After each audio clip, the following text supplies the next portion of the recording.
Hello Sagittarius women.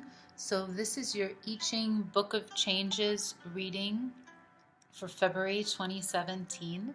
The reading is just meant to give you a little insight into some influences that the hexagrams would like to bring to your attention to help you with your relationship. So the first hexagram that you've received is sort of a message from the book telling you the strength of the relationship, as well as telling you what could be undermining your security in the relationship. So you have the first hexagram, which is 2, which is the receptive. This is a very feminine yin card. It's everything that has to do with femininity in the I Ching. It's really telling you there's a lot of devotion here, and there's a lot of receptivity to your partner.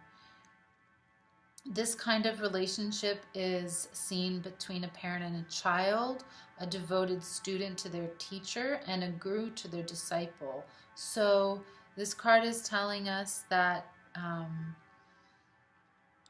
there's a soul of your being right now that's really receptive to your partner, and that's obviously something that's really a strength. Maybe it's something that you need to cultivate more of. So obviously your partner inspires you to be creative. This card is telling us there's a womb image, so maybe you've really been wanting to get pregnant or trying to get pregnant. And also, like anything else, receptivity can have its negative side, which is manifests like being kind of lazy or just being too passive, expecting everything to just happen. And that is the negative side of this. So this is a supportive card. You're supportive. You are not used to pushing with this card. If you do feel like pushing, it could steer you away from everything. So this card is telling you just to take it easy and avoid any kind of power plays, because your role really in the relationship is one of, especially this month, of just being present and supportive.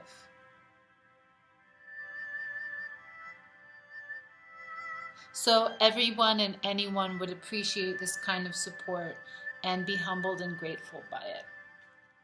So Sagittarius partners, your partner's hexagram is called the Taming Power of the Small, and it's hexagram number 9. And this hexagram is a message from the book telling us, or reminding us, that sometimes things are not in our control. And any kind of thinking that one is in control can be deceptive. So there might be a situation where your partner feels like they don't have control, and this card is telling them that basically it's saying it's a really good time to pay attention to the little things, and kind of think of the metaphor of this little spider in this card, which is just tending to its web and making sure that the web is ready for when something good comes along. So a great time to take care of the little and the small. A good time to not be busy. So a good time to be taking things easy, but also just taking care of the little things that you can control is going to give you a lot more space later on. It's calling for detachment in work. Maybe there are things within the relationship that your partner just doesn't have control over. So it's saying that there are the little things that they can do to help the relationship go smoother. Okay, the next 2 cards are the emotional climate this month and within the relationship this month. And I have hexagram 25 here for you, which is innocence. And this card is asking you to review life with the eyes of the innocent child.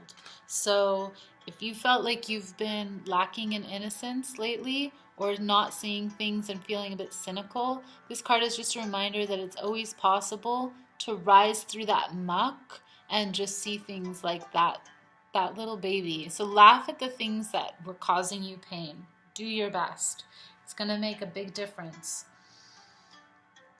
So innocence, the hexagram of innocence is reminding us that to be innocent as a grown person doesn't mean being dumb, okay? It doesn't mean you forget all the lessons that you've learned. It's just actually can be something that comes with being more mature and understanding and trusting your own inner heart as a way of dealing with the downs of anything, be it a relationship. So an innocent person, just take on the qualities of what you think innocence is, basically. If you really think you know everything, that's a good sign that that's not being innocent about a matter. So if you also find that you're trying to make excuses or making decisions based completely on past experience, especially things that you know deep down aren't the best for you, then it's time to get back in touch with the innocence that you still have. So don't be neurotic about things. Approach things as they exist. And remember, there's no need to try to be in control of a situation. If you have been taken advantage of, this card in past relationships, or you feel fear of being innocent within the relationship, just remember that the lessons that you've learned from that have created the wisdom that you have now. So don't regret the past, because that'll just create more defensiveness.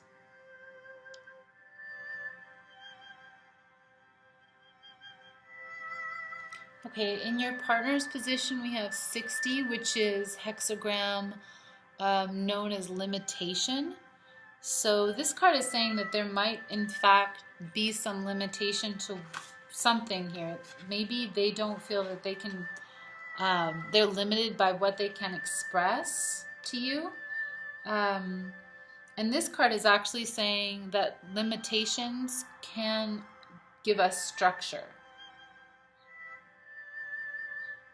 And by accepting certain limitations and not fighting against certain limitations, we actually can bring out really different new ground.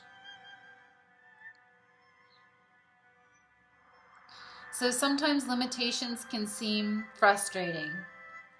I know that I've had limitations and they are frustrating. And as I've learned to just accept them and say, oh, well, okay, I really can't deal with this way, something new has opened up. This card is also saying, this hexagram is a reminder that continuously working at something makes us better at it. Even if you're not able to reach perfection within perhaps the relationship or at work, and if that's causing problems within the relationship or stress, it's just a reminder that everything that you're working for is not going for naught. It's part of the climb.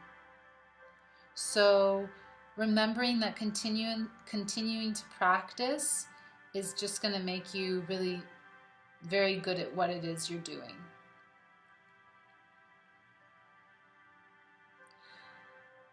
This card is also saying that sometimes by being mindless or just by meditating, we can find what it is that is holding us back.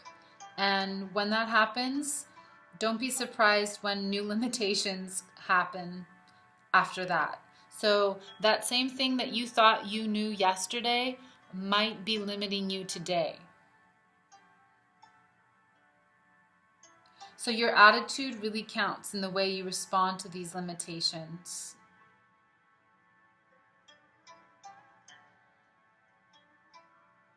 Okay, so the last cards are the state of mind, and the perception, the longing, what you hope from one another, what is your deepest desires of one another, and also what is holding you back from having a more meaning or more close, the fears, or just what you're terrified of accepting within each of you. And by kind of meditating on this card, it's going to give us a clue to how to overcome that. So this is 46, which is pushing upward. This is a wonderful hexagram because it's saying that there's nothing that's really standing in your way right now.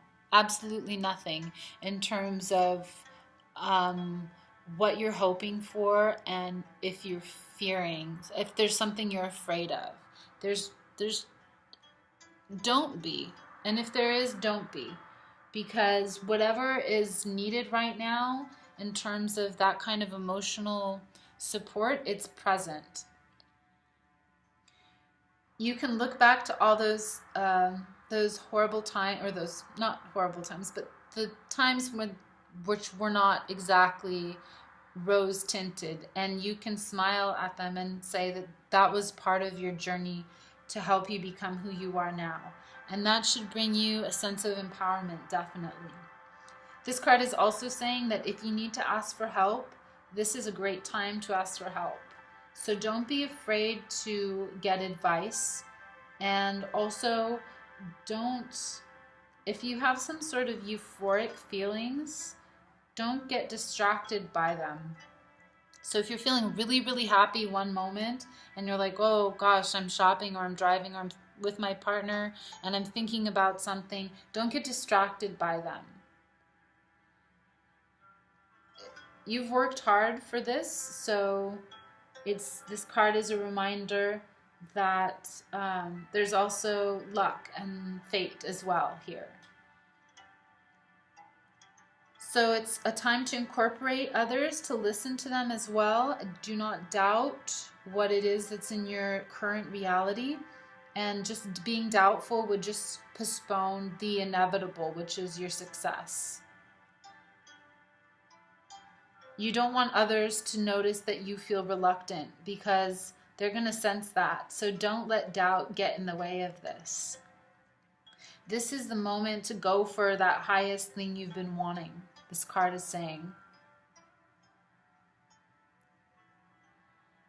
So as well, it's warning you by really remembering all the goodwill that you have and accepting things with gratitude, you can take something and make it all your own. Sagittarius women, it's asking you to also maintain balance so that any kind of work you're doing doesn't become addictive, because that would be imbalanced. So stay in your head. Don't get too euphoric, and get back to work when this is done.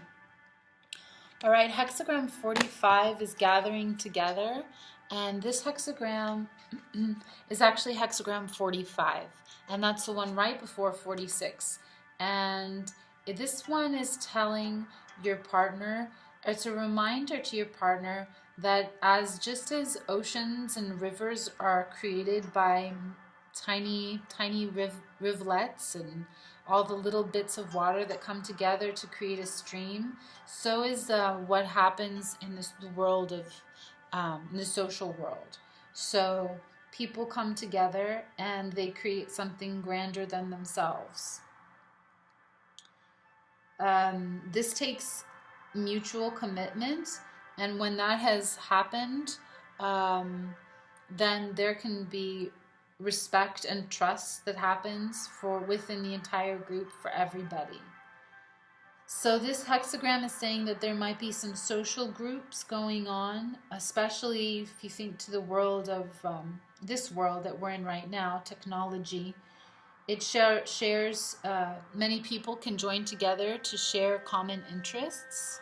So this card is saying that if that's taking place in within your partner life, to show some interest in that. And it's also a card that's reminding you that you need the others in your life. So you can't do it all with your own self.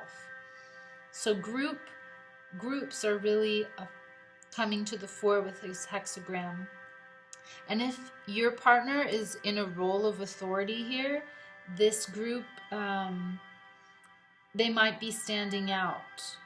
But just remember that they're actually part of something that's holistic. So don't get jealous if you see that they're seem to be spending more time with their groups, because really they're creating something much greater.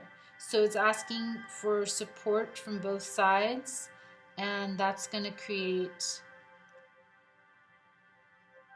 wonderful conditions in the future if you can accept the groups and the interests of your partner, because this card is saying your partner does have a lot of interests. So the last card that we are going to look at is the hexagram, which is meant to offer insight.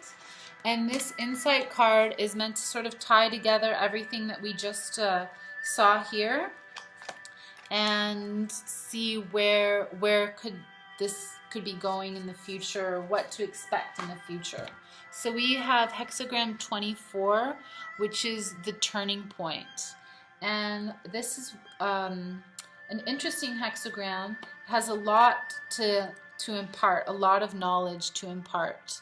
So this card is reminding us of when nature is moving in a cycle, there's no point where it stops. So the 21st of December isn't just full stop, the end of fall. It's a cycle that happens. So this card is telling us that when there's a period of rest and there's a period of complete quietness, don't dismay, because in the future there's going to be a lot more light and movement.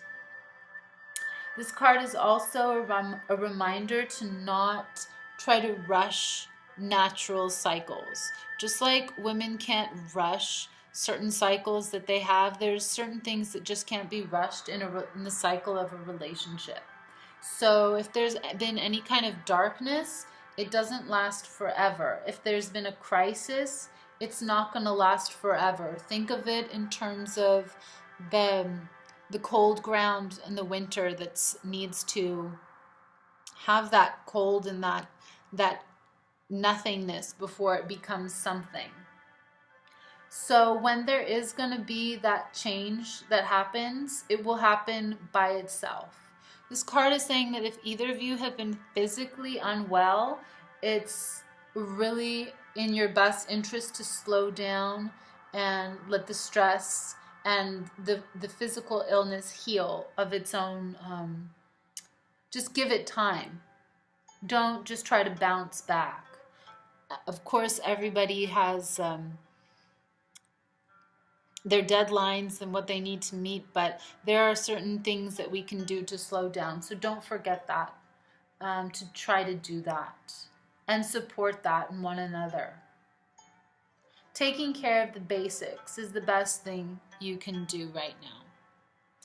All right. Well, thank you for listening. I hope this brought you some insight for the month of February. Please like and subscribe and share. And if you'd like, find me on Twitter. I'm there as well. Thanks for listening, and I look forward to doing the March reading for you, Sagittarius women.